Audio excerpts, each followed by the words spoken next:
Hey everybody, welcome back to electronics. We're excited to be here again from the Miami Lakes Learning Center. Today, we're going to be talking about the FMI-6 code. All right, so we've moved here into the classroom to talk a little bit more about this -6 current below normal FMI code that we have here.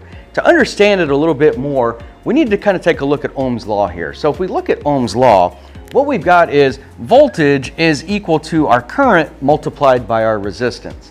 In this case here, current is above normal. So if we say current is really high, then that means resistance has to be very low, because current and resistance are inverse of each other based on the Ohm's law here. So if we think about a very low resistance, okay, is going to result in a very high current condition. So in this case, we're typically going to be looking at a short circuit condition. So if I have two wires that short to each other, right, current is always going to follow the path of least resistance. So in this case here, if I have a short circuit, it's a very low resistance, which means all my current is going to flow to that low resistance path. And this is where we get current very high, current above normal. All the electrons are going to say, hey, we have no resistance, really low resistance, short circuit. They're all going to rush to that point, which means resistance is down, current is up. That is a short circuit condition.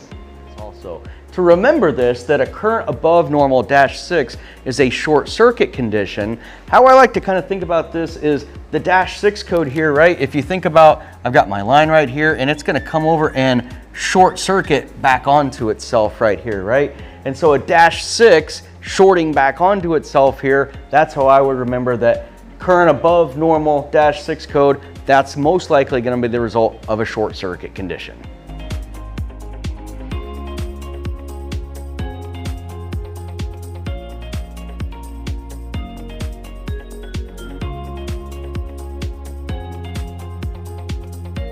All right, so let's run through a troubleshooting scenario with our -6 current below normal. So current below normal, we said that that is most likely a short circuit condition. So I can utilize my gas valve solenoid test, just like we can with an injector solenoid test. But in this case here, again, -6, most likely a short circuit condition. So let's make the opposite condition. Let's say we've got that on my gas valve number 10 here. So that's going to be this harness right here. My solenoid is back behind here, and it's getting that signal from the gas ECM here. So -6 code, most likely a short circuit. Let's make the opposite condition of that. Easiest way to make the opposite of a short is to open up the connector here. So if I open up my circuit here, all right, now I had a -6 current below normal short circuit condition. Now I've made an open circuit. So now if I go to my gas valve test, run it, what would I expect to see? If I made an open out here, I would expect my gas ECM to tell me, hey, you've got a not okay circuit that's now open instead of not okay shorted.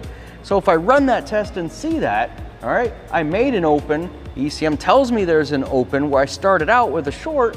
Well, in that case, then that tells me that everything here is good. So when I disconnected the harness, my short circuit went away.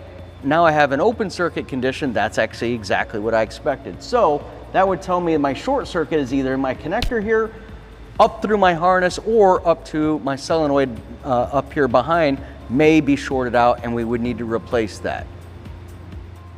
All right, so let's look at the other side of that.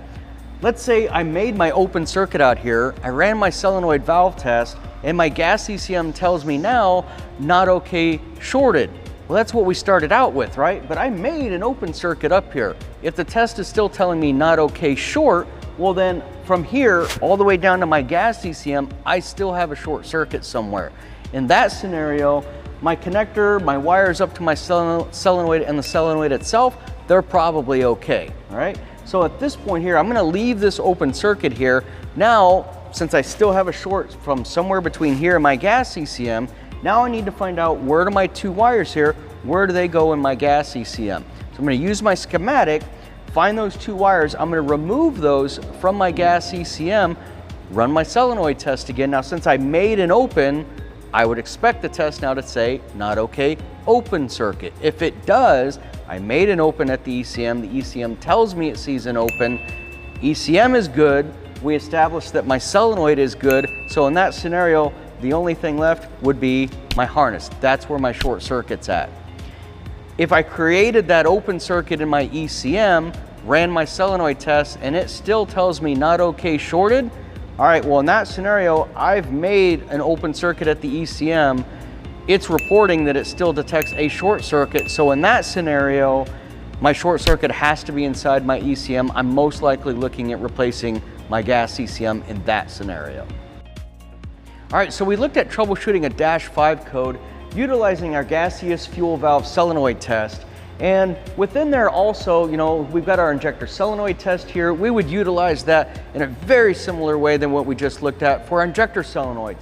But what about some of our other outputs that have a -5 code? We said -5s and -6s we're gonna find on our output circuits. So some of the other outputs that we have available here, we can override those also. So within diagnostics and then diagnostic tests, I've got override parameters right here. So if I open this up, it's gonna bring up a lot of my other output circuits that I have available to me.